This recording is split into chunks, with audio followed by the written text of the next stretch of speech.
Hello everyone.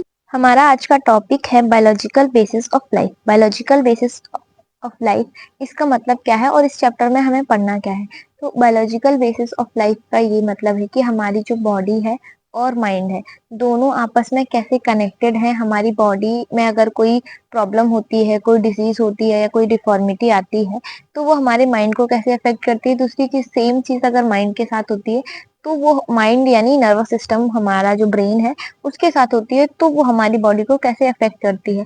और इस chapter में हम पढ़ेंगे कि हमारा जो इन्वायरमेंट है, हमारे जो पेरेंट्स हैं, हमारी जो हेरिडिटी है या फिर जितने भी एक्सटर्नल फैक्टर हैं वो हमारे बॉडी, माइंड और बिहेवियर को कैसे अफेक्ट करते हैं। तो यही पढ़ेंगे हम इस चैप्टर में। एंड इस चैप्टर को मैंने पॉइंट वाइज लिखा है आपके समझने के लिए। बट इस चैप्टर को अगर आप एग्जाम में लिखेंगे तो आप ऐसे नहीं लिखेंगे, आपको बकायदा जैसे नोट्स में लिखते हैं वैसे लिखना है। वैसे बुलेट वाइज नहीं लिखना है, बुलेटिन पॉइंट्स में। ये मैंने समझाने के लिए लिखा है और अगर आप चाहो तो आप ये नोट्स लिख सकते हो अपने समझने के लिए, बट ऐसा आपको एग्जाम में नहीं लिखना है। अपने समझने के लिए आप चाहो तो लिख सकते हो क्योंकि ये बहुत ज्यादा इजी और सिंपल लैंग्वेज में है। सो हम स्टार्ट कर रहे हैं। तो फर्स्ट क्या है, biology. The biology of behaviour is the study of behavioural functions of the nervous system, particularly brain. तो अब जो बायोलॉजी ऑफ बिहेवियर है इसमें क्या हम करते हैं, इसमें हम बिहेवियरल फंक्शंस की स्टडी करते हैं, पर्टिकुलरली ब्रेन की स्टडी करते हैं, या फिर आप कह सकते हैं कि हम नर्वस सिस्टम की स्टडी करते हैं। जो नर्वस सिस्टम जैसे हमारे बिहेवियर को अफेक्ट करता है तो उसी की हम स्टडी करते हैं बायोलॉजी ऑफ बिहेवियर में।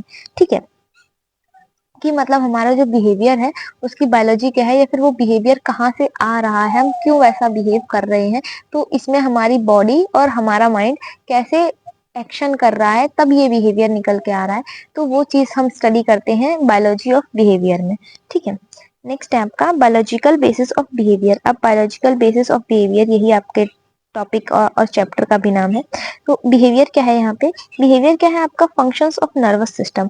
मतलब जो नर्वस सिस्टम है हमारा, जो कई सारे फंक्शंस करता है जिसको मिला के हम, जो हमारे ब्रेन में फंक्शंस चल रहे हैं उसके बाद हम जो बॉडीली एक्टिविटी करते हैं तो वही तो हमारा बिहेवियर है। जो हमारी बॉडी या फिर जो हमारा माइंड हमें सिग्नल देता है वही हमारी बॉडी परफॉर्म करती है और वही कहीं ना कहीं हमारे बिहेवियर में शो होता है। तो ठीक है, नेक्स्ट है फिजियोलॉजी, फिजियोलॉजिकल साइकोलॉजी। तो फिजियोलॉजिकल साइकोलॉजी इस टर्म का मतलब क्या है, studies how nervous system activity relates to behaviour and mind. Physiological psychology का मतलब है कि जो नर्वस सिस्टम की एक्टिविटी है वो हमारे बिहेवियर और माइंड से कैसे रिलेट कर पाती है। इसमें हम ये पढ़ते हैं, फिजियोलॉजिकल साइकोलॉजी में हम क्या पढ़ते हैं कि हमारी जो नर्वस सिस्टम की एक्टिविटी है वो हमारे बिहेवियर और माइंड से कैसे रिलेटेड है। ठीक है, नेक्स्ट है आपका sense organs, muscles and glands help us adjust to the environment. तो अब जो हमारे सेंस ऑर्गन है जैसे कि आपका ईयर हो गया, आई हो गया, नोज हो गया, माउथ हो गया, तो ये और जो भी ग्लैंड्स हैं वो हमारे इन्वायरमेंट में कैसे हमें हेल्प करते हैं एडजस्ट होने में।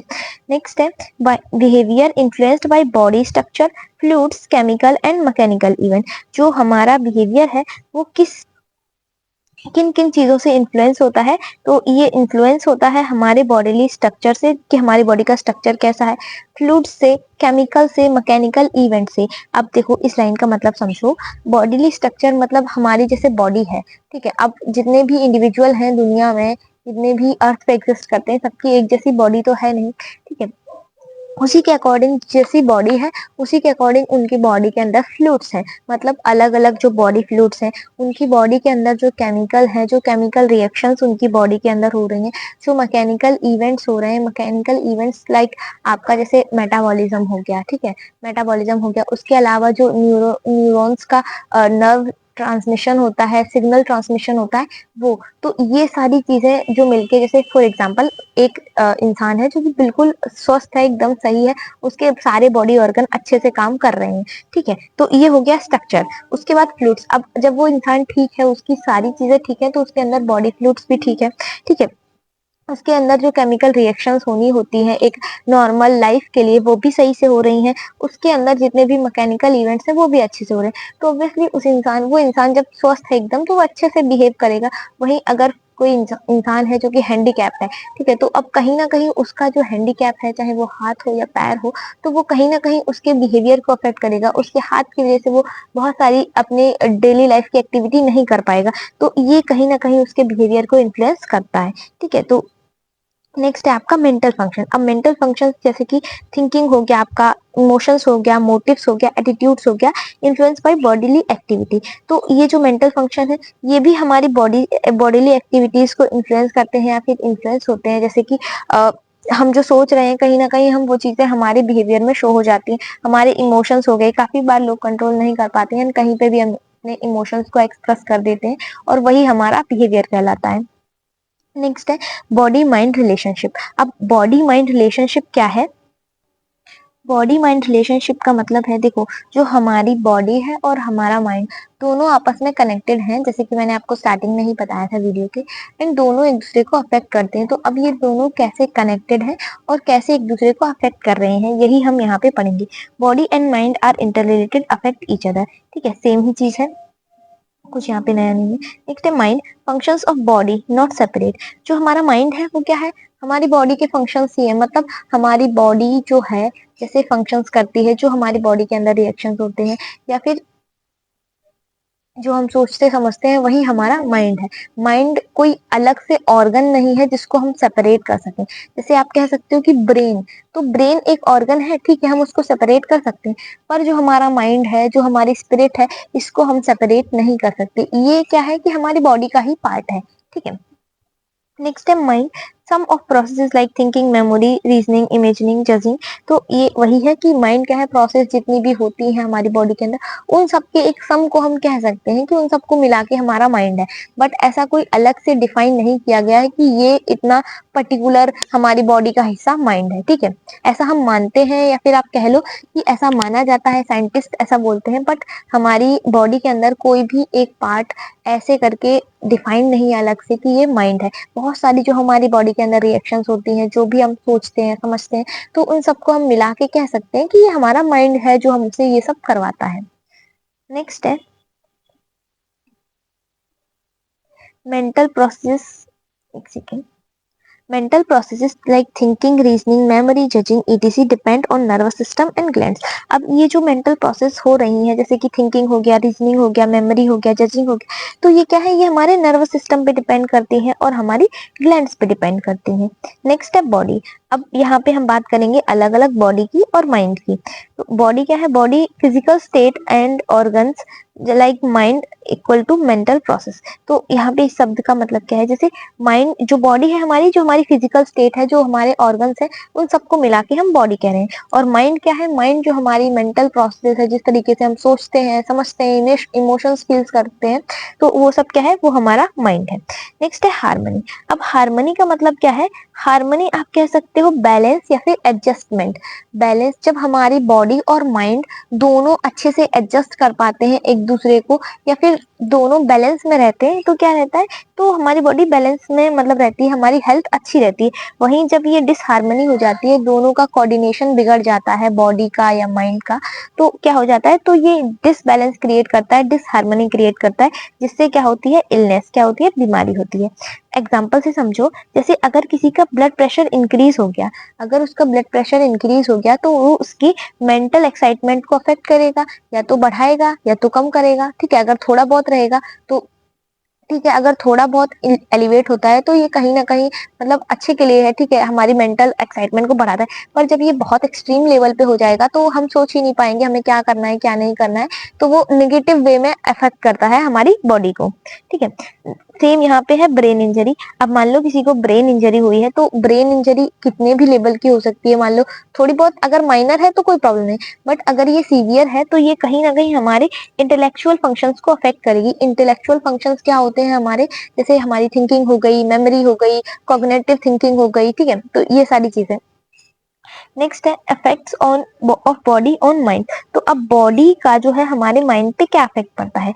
जैसे कि एंडोक्राइन ग्लैंड मल फंक्शन, एक सेकेंड, एंडोक्राइन ग्लैंड मल फंक्शन, पर्सनैलिटी चेंज। अब जैसे हमारी जो एंडोक्राइन ग्लैंड है, ये क्या है? हमारी बॉडी का पार्ट है, ठीक है। तो अगर इनमें कोई डिसबैलेंस क्रिएट होता है तो ये कहीं ना कहीं हमारी पर्सनैलिटी चेंज कर देता है। अब एंडोक्राइन ग्लैंड जैसे हमारा थायराइड ग्लैंड है, ठीक है, थायराइड ग्लैंड में अगर मान लो कोई प्रॉब्लम होती है, ठीक है, अगर उसकी साइज कम होती है या ज्यादा होती है, तो वो कहीं ना कहीं हमारी जो बॉडी की इमेज है उसको डिसबैलेंस कर देती है। मतलब आप कह सकते हो उसमें कोई ना कोई डेविएशन आ जाता है, या फिर वो सेम नहीं रहती है पहले जैसी, उसमें कुछ ना कुछ डिफॉर्मिटी आ जाती है। तो ये कहीं ना कहीं हमारी पर्सनैलिटी को भी चेंज। सो नेक्स्ट क्या है, brain development. Brain development, better intellectual function. अब इसको आप कैसे समझ सकते हो, जैसे मान लो किसी को बचपन से ही अच्छा न्यूट्रिशन मिल रहा है, जब उसको अच्छा न्यूट्रिशन मिल रहा है तो उसकी ग्रोथ भी अच्छी होगी, और जब उसकी ग्रोथ अच्छी होगी तो उसका जो इंटेलेक्चुअल फंक्शन है, उसकी जो इंटेलेक्चुअल फंक्शन है, मतलब सोचने समझने की क्षमता, उसकी इमोशंस को फील करने की क्षमता, या फिर अच्छे से कोप अप करने की क्षमता, मतलब उसकी जो इंटेलेक्चुअल फंक्शंस है वो बहुत बेटर होंगे एक ऐसे बच्चे से जो कि मल नरिष्ठ है, या फिर उसको बचपन से ही अच्छा भोजन नहीं मिला है। तो अगर उसका, यहाँ पे अब मैं फूड का एग्जांपल क्यों दे रही हूँ, क्योंकि अगर उसको अच्छा फूड मिलेगा तो उसके बॉडी ऑर्गन्स जो है वो अच्छे से डेवलप कर पाएंगे, अच्छे से वो मैच्योर हो पाएंगे। तो वही चीज है कि हमारी कहीं ना कहीं बॉडी जो है वो हमारी मेंटल फंक्शंस को अफेक्ट करती है। अब नेक्स्ट है effect of mind on body. अब हमारी जो माइंड है वो हमारी बॉडी को कैसे अफेक्ट करता है।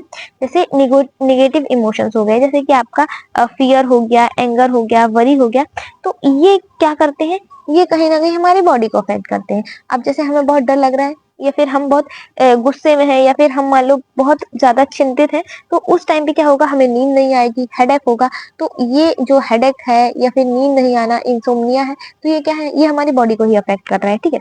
नेक्स्ट है डिप्रेशन। तो डिप्रेशन कैसे अफेक्ट करेगा, affects memory and concentration.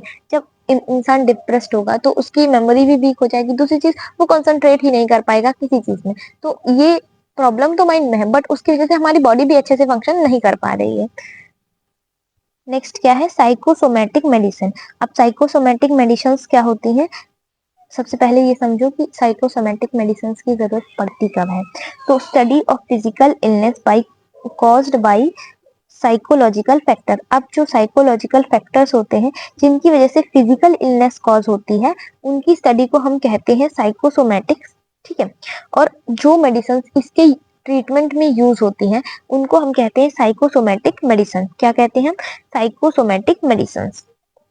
Next है आपका treatment. Both body and mind should be addressed. जब हम ये जो बॉडी माइंड से रिलेटेड कोई हमें प्रॉब्लम होती है तो इसके ट्रीटमेंट में हमें क्या करना है, इसके ट्रीटमेंट में हमें बॉडी और माइंड दोनों को एड्रेस करना है, मतलब दोनों पे ध्यान देना है, तभी ये पॉसिबल हो सकता है कि हम बॉडी और माइंड दोनों को एड्रेस करें। उसी सिचुएशन में जब बॉडी और माइंड दोनों को एड्रेस किया जाएगा, दोनों पे ध्यान दिया जाएगा, तभी ये चीजें ठीक हो सकती हैं। अब बॉडी और माइंड दोनों में प्रॉब्लम है, तो ऐसा नहीं है कि आप केवल बॉडी को ट्रीट करो और आपका जो इंटेलेक्चुअल प्रॉब्लम है वो अपने आप ठीक हो जाएगा, उसको भी ट्रीट करने की जरूरत है, ठीक है।